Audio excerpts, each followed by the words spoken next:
Hello, everyone, and welcome to the TDWI webinar program. I'm Brenda Woodbridge, and I'll be your moderator. For today's program, we're going to talk about the best practices for de-risking your cloud modernization in financial services. Our sponsor today is Yellowbrick. For our presentations today, we'll first hear from David Lotion with Knowledge Integrity. After David speaks, Mark Cusack with Yellowbrick and Richard Soundy will join him for a roundtable discussion. But before I turn over the time to our speakers, I'd like to go over a few basics. Today's webinar will be about an hour long. At the end of the roundtable discussion, our speakers will host a question and answer period. If at any time you'd like to submit a question, just use the Ask a Question area on your screen. If you have any technical difficulties during the webinar, click on the Help area located below the slide window and you'll receive assistance. If you'd like to discuss this webinar on Twitter with fellow attendees, just include the hashtag TDWI in your tweets. Finally, if you'd like a copy of today's presentation, use the Click Here for a PDF line there on the left middle of your console. In addition, we are recording today's event and we'll be emailing you a link to an archived version so you can view the presentation again later if you'd like, or feel free to share it with a colleague. So again, today we're going to talk about best practices for de-risking your cloud modernization in financial services. Our first speaker today is David Lotion. David Lotion is the president of Knowledge Integrity, a consulting company focusing on information management solutions for information quality, business intelligence, and metadata management. David is a recognized expert in information management and writes and speaks on the topic frequently, including at TDWI conferences and events. David is also an affiliate analyst with TDWI and the program director for the Master of Information Management program at the University of Maryland. David, welcome. I'll turn it over to you now. Thanks, Brenda, and thank you to TDWI for giving me the opportunity to chat today, and also thanks to the Yellowbrick folk who we've had some interesting conversations, and I think that today's roundtable discussion is going to highlight some interesting aspects of de-risking cloud modernization. So what are we going to talk about today? Well, there have been some fundamental changes in the financial services industry, and we're going to look at some of those changes and some of the implications of those, and the opportunities for improving competitiveness through modernization, especially through modernizing to the cloud. We're going to talk a little bit about the different types of risk, and then we're going to look at opportunities for de-risking auditable compliance and customer experience and information protection and concentration risks. So let's focus on this a little bit. What are some of the fundamental changes? A lot of them have to do with the way that customers are dealing with financial institutions and the opportunities that new upstart disruptors in the industry have kind of come online. So I put together a slide here with about, I guess there's about 9 items that are focusing on changes in the financial services, ranging from and I'm going to go from left to right. The customer experience has changed, where it used to be that customers would deal with each area of the business independently. Now, digital natives, millennials, are used to having an expectation of full visibility into all aspects of the relationship with their service and product providers. And so there's a higher degree of expectation for what the financial institutions are able to provide, especially in real time, reflecting on the point that there's lots of different types of products and services that these organizations provide, and be able to get visibility into that data in real time and produce a consistent view that lends credence and level of trust to the customers. That in its own right is dependent on going beyond the firewalls of our traditional data centers and actually going outside of our environments to a partner network of organizations that are sometimes sharing data, sometimes are creating data products, but visibility in the practice of pulling data from all sorts of different sources and being able to deliver a consistent message. I mentioned the fintech disruptors. These are digital only or emerging different types of organizations that are not your existing legacy institutions, and they have jumped into the digital-only space and are able to be a lot more nimble in certain areas. Fraud detection used to be kind of the mantra, but now it's really fraud prevention. It's no longer a question of being able to find the people who have executed the fraud and then trying to chase after them to reclaim the money that's been stolen, but rather identifying and preventing these fraudulent transactions from taking place in the first place. There's compliance has always been an issue in the financial industry, but now there's a growing number of different types of laws, regulations, many of them having to do with data protection, with data privacy, with personal data, but a lot of others that remain, and I'm sure we're going to talk about some of them in our conversation. If we go down to the second tier, we've got technology limitations, and a lot of the systems that were designed and built for heritage legacy financial institutions was designed and organized decades ago. Many of these systems are still in production. The people who have designed them have long since retired, but there have been what I refer to as technical debt, where decisions were made about the available technology at the time, and that's got fully integrated into the perception of what the business processes are, when in fact they are impediments to being able to migrate away from those limitations, because there's new technologies that free us from having to rely on doing things the way that they used to be done. There are emerging standards for data sharing, for data exchange, as well as the opportunities that can be leveraged based on new types of standards and data sharing agreements. There's a question of counterparty risk and knowing exactly who you're dealing with and who your parties are. And then finally, maintaining the high level of performance. There's expectations for ensuring that not only can you satisfy the concurrent needs of all your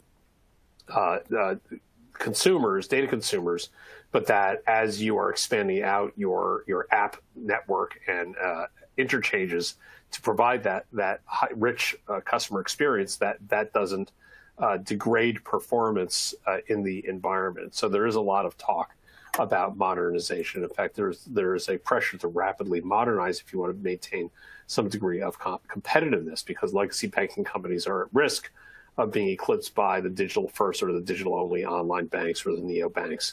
And so if you need to shift towards customer focused digital banking, you need to understand what the requirements are going to be in your system environment to be able to satisfy the massive amount of data that needs to be moved, ingested, processed, managed, stored, analyzed, and be able to produce the type of results, analytical results, that are going to improve that customer experience.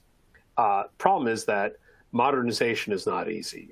There's a lot of inertial constraints that prevent organizations from being able to just say, yes, we're going to ditch our entire system and move to a completely new system.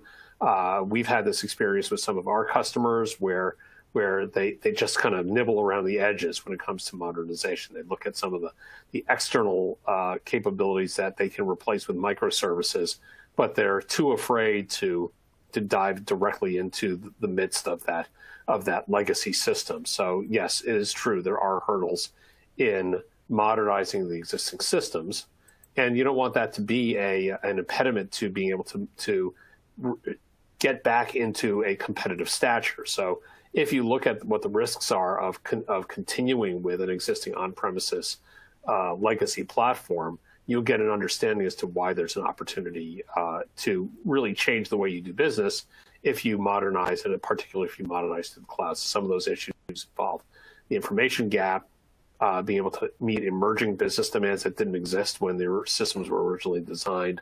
The legacy platforms themselves require maintenance and management, and a lot of those aspects are addressed by migrating to the cloud, where the maintenance and management of the underlying architectures are part of the service that the cloud service provider enables.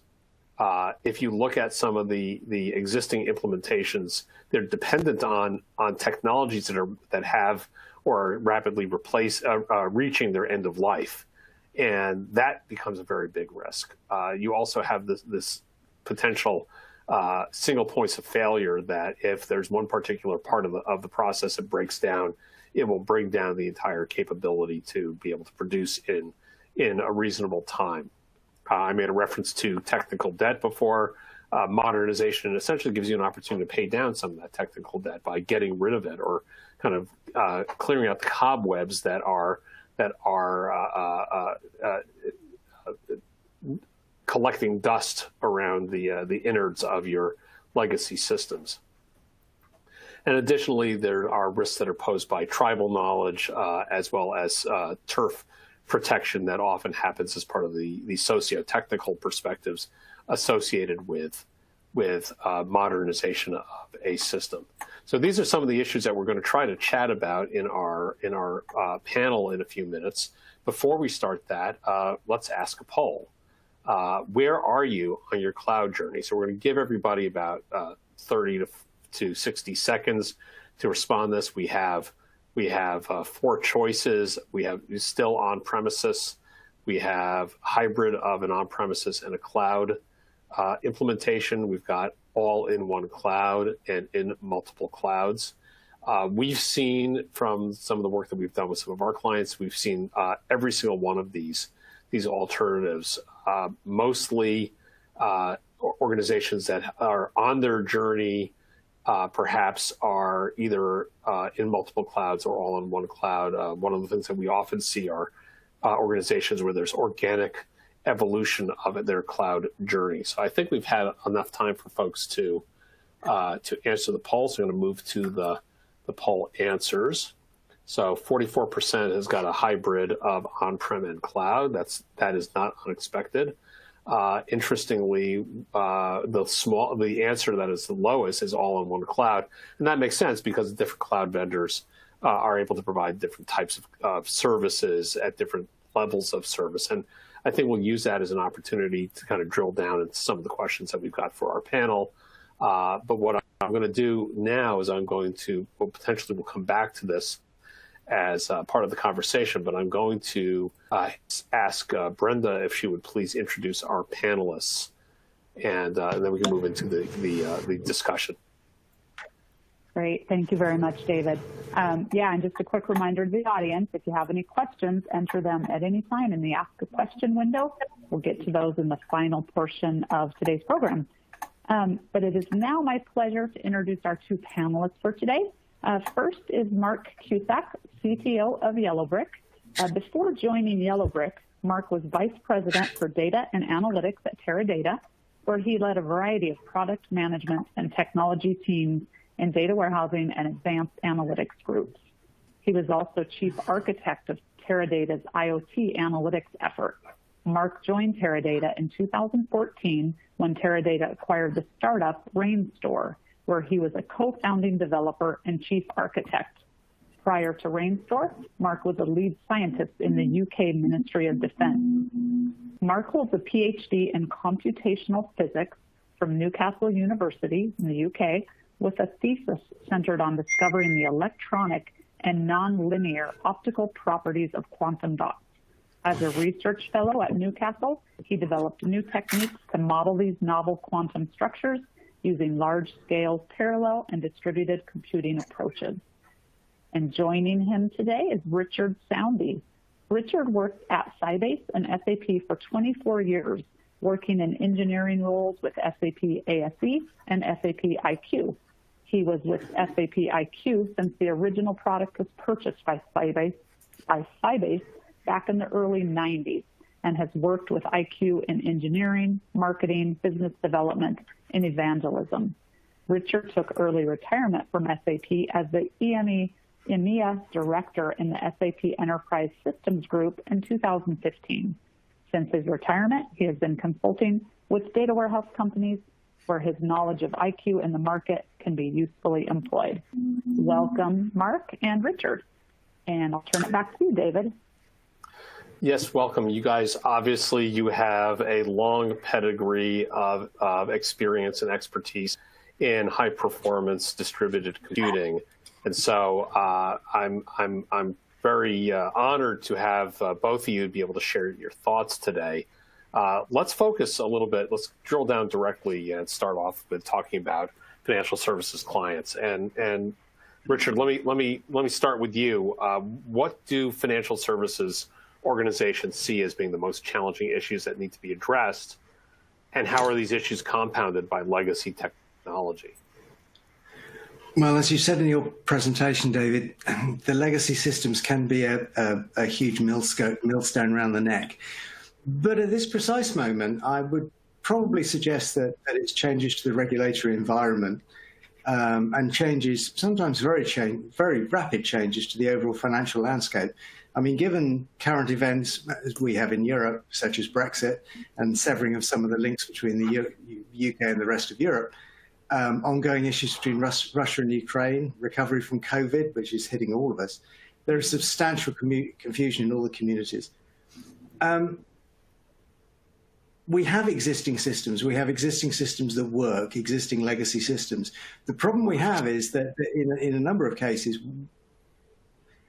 they can't change fast enough. This isn't, I mean, we don't like to use that wonderful phrase that salespeople use, which is agility and flexibility. But it is quite true, as you said. Most of the systems, certainly the big iron systems at the back end, they are not agile. They're not flexible. So to be honest, it's a multifaceted answer. It's regulatory environments, it's problems with existing systems. And sometimes, as you say, the legacy drag on, you've actually got to take it on, and sometimes moving an application, as we're saying here, from on-premise to cloud actually can help in a number of different ways. Thanks. Mark, thoughts about some of the clients that you've spoken to with respect to some of the challenges? Yeah, and I mean, not only are we seeing the kind of regulatory challenges that Richard mentioned, I think in general, enterprises in financial services are challenged by the sheer complexity within their analytical ecosystems. Again, kind of speaks to a little bit of what Richard was mentioning. But I think if you look at a world where almost every organization is undergoing some degree of digital transformation, it's a much more connected world these days than it ever has been. There are way more channels for interacting with your customers.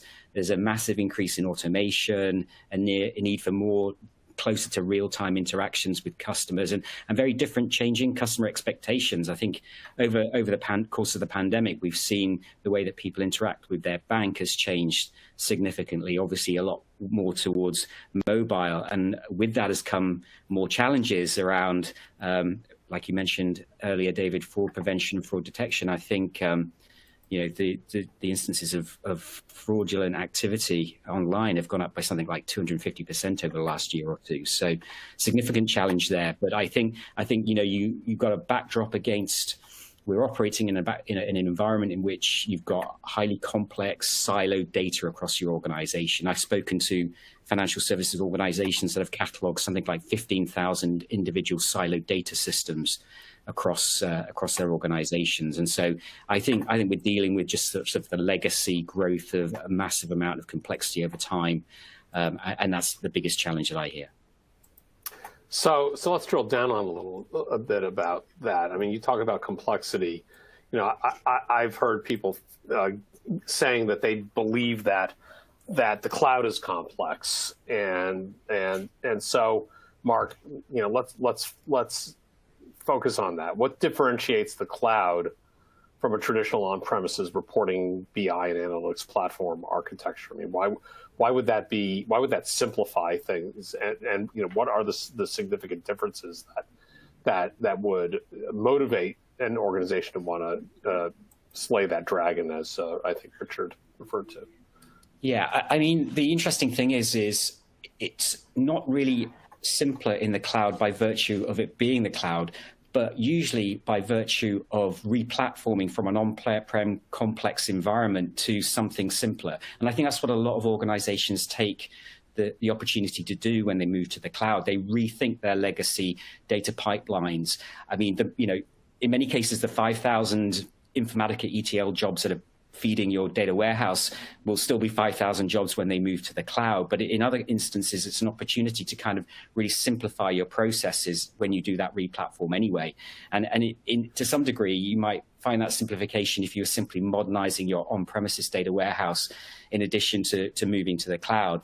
I think one area where perhaps there is a distinction is around the use of native cloud services around your data management platform there, whether it's the security services, the data governance services. And I think there's an opportunity for a degree of kind of introducing some homogeneity in the way that you plug these things together, which you don't necessarily get when you operate outside of a single cloud vendor.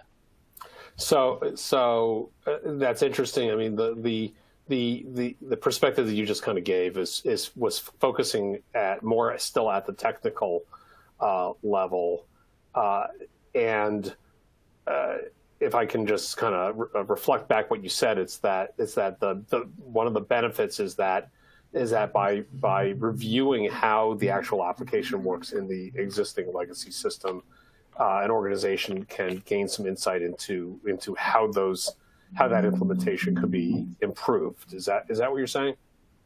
Yeah, very, very much. Yeah, it's like I mentioned, it's really an opportunity to take a kind of a root and branch approach and look at what you're doing in your legacy on-prem environment, and looking, and what I see that a lot of companies do is they take kind of a piecemeal approach to moving into the cloud. They'll pick some low-hanging fruit, some applications that they can move easily, prove business value, and then kind of rinse and repeat. So, Richard, what other kinds of benefits would financial services institutions get from migrating to the cloud? What are your thoughts? Well, an awful lot of what Mark has just said. One of the big areas that we notice is simplification of the overall system. As Mark said, you've got 5,000 ETL tasks. You probably needed them 8 years ago. You don't need them now. One major benefit that's always touted as far as moving to the cloud is cost, and maybe we should address this. Moving to the cloud doesn't necessarily save the institution capital expenditure cost. It can save it operational expenditure once the systems are up, but in a lot of ways, as Mark has said, as you have said, you've got to redesign. You've got to look at taking those applications that you can get a swift bang for your buck, if you like, move those applications, maybe simplify them as well, and gradually take it across into the cloud.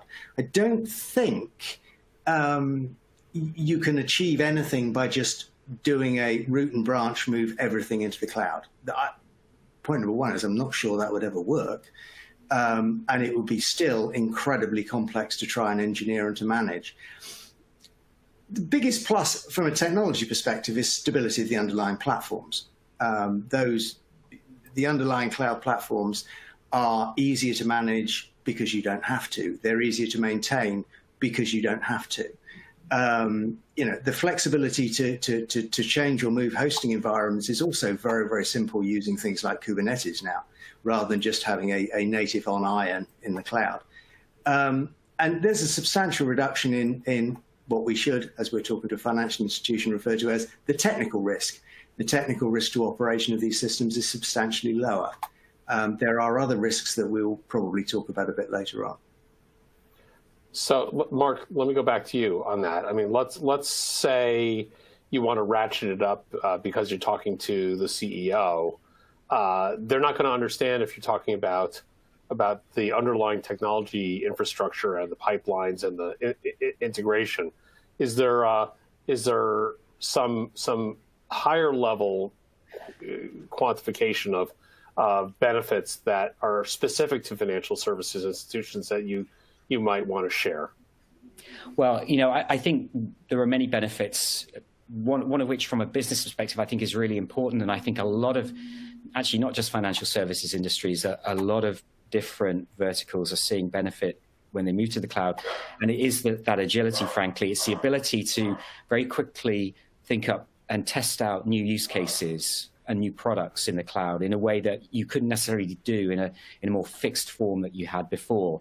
And so, you can imagine creating new banking applications, doing more sophisticated ML training on a model for fraud detection or whatever, and trying new things that ultimately will build out and develop new business value, that they'll deliver that business value that you didn't have before and couldn't do when you were operating in more of a fixed on-prem environment. So, when you also look at what else is available in the public cloud and how quickly you can connect to other services to add value, and the ability to combine publicly available data sets very quickly with your own proprietary data to add more color around, for example, a customer or demographics and things like that. And I think it'll help to provide additional accuracy for things like customer interaction management